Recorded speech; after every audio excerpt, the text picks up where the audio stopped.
जय श्री कृष्ण। गरुड़ पुराण के अनुसार मृत्यु के बाद जीवात्मा को यमलोक के मार्ग में कई तरह की बाधाओं का सामना करना पड़ता है और इन्हीं बाधाओं में से एक है यमलोक के मार्ग में पड़ने वाली वैतरणी नदी। आज की इस वीडियो में हम जानेंगे कि वैतरणी नदी कैसी है और पापी आत्माओं को यहाँ पर किस तरह की यातनाओं से गुजरना पड़ता है।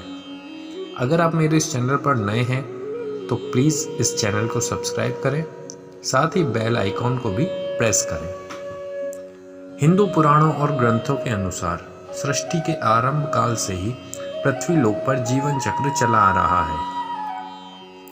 जब इस चक्र में इंसान की मृत्यु हो जाती है तो उसकी आत्मा यमलोक जाती है, लेकिन पृथ्वी लोक से यमलोक की यात्रा जीवात्मा के लिए बड़ा ही कठिन होता है, जिसका वर्णन गरुड़ पुराण में किया गया है।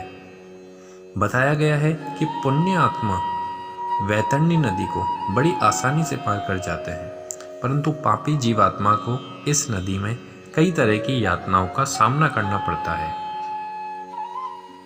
गरुड़ पुराण के धर्म कांड के प्रेत कल्प के अनुसार पक्षी श्रेष्ठ गरुड़ भगवान श्री कृष्ण से पूछते हैं कि हे प्रभु, मृत्युलोक और यमलोक के बीच जो वैतरणी नदी स्थित है उससे जीवात्मा का क्या संबंध है, उन्हें किस तरह की सजा भुगतनी पड़ती है। तो भगवान कहते हैं, हे गरुड़, यमलोक के मार्ग में स्थित वैतरणी नदी देखने में बहुत ही भयानक है। जो भी पापी आत्मा मरने के बाद इस नदी से होकर गुजरती है वो इसे देखकर बहुत ही भयभीत हो जाती है। ये नदी पीक और रक्त रूपी जल से परिपूर्ण है।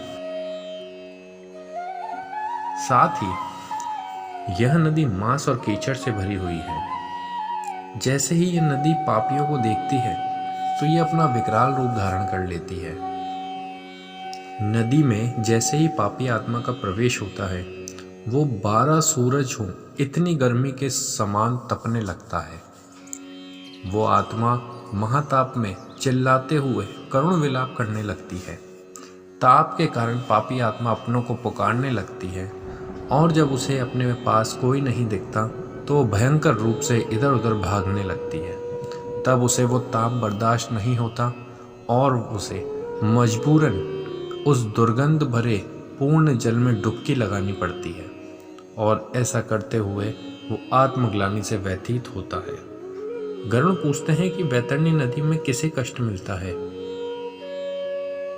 तब भगवान कहते हैं कि ऐसा प्राणी जो अपने जीवन काल में आचार्य, गुरु, माता पिता एवं अन्य वृद्ध जनों की अवमानना करते हैं, जो अपनी धर्मपरायण पत्नी का परित्याग करते हैं, अपने स्वामी, मित्र, तपस्वी, स्त्री, बालक एवं वृद्ध का वध करते हैं, साथ ही किसी को जहर देने वाले, यज्ञ इत्यादि, पूजा इत्यादि में विघ्न पैदा करने वाले, अपने मालिक की पत्नी के साथ गमन करने वाले, स्वयं की द्वारा दी हुई वस्तु का अपहरण करने वाले, किसी भी कन्या के साथ व्यभिचार करने वालों को, शूद्र तथा मांस भोजी ब्राह्मण मरने के बाद वैतरणी नदी में वास करते हैं। इन सब के अलावा पापी, अपनी झूठी प्रशंसा करने वाला, कृतज्ञ गर्भपात करने वाला वैतरणी नदी में निवास करता है। गरुड़ पूछते हैं, वैतरणी नदी की यातनाओं से कैसे बचें?